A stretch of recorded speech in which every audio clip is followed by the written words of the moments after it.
गरीबदास जी कह रहे हैं कि अजप्पा जाप जपो निस्वासर, जो सतनाम का आपको दे रखा मंत्र वो अजप्पा जाप है, श्वास उश्वास से जाप करना होता है। और जीत चलो जम जंग रे, इस काल के साथ ये युद्ध जीत चलो इस सतनाम के हथियार से। और गरीबदास दर्शन उस परमात्मा के देख के होया मन चत भंग रे, कहता मैं तो आश्चर्य में पड़ गया, भगवान कोई और था, हम मान किसको रहे थे। तो पुण्यात्माओं इसमें कहा कि मन मान सरोवर गंगरे, जहां का बिछड़ा तहां मिलाऊं, सुनो शब्द पर संगरे। तो आज का जो सत्संग प्रारंभ हुआ था कि आप इस नमक की मार्केट के बोरियों में और उस बूरा की मंडी को छोड़कर आ गए नमक की मंडी में। यहां आप बूरा का जो है टेस्ट खोज रहे हो, ये उसी मार्केट में ले चलूंगा आपको जहां पर वो टेस्ट आपको प्राप्त होगा, वो सर्व सुख प्राप्त होगा। इस दास के पास वो ओरिजिनल साधना है, इसको ग्रहण करो, अपना कल्याण कराओ। सत साहिब।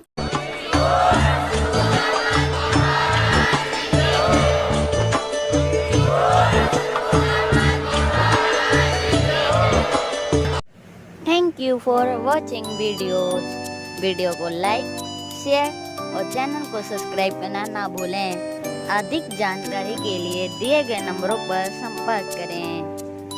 सत साहिब।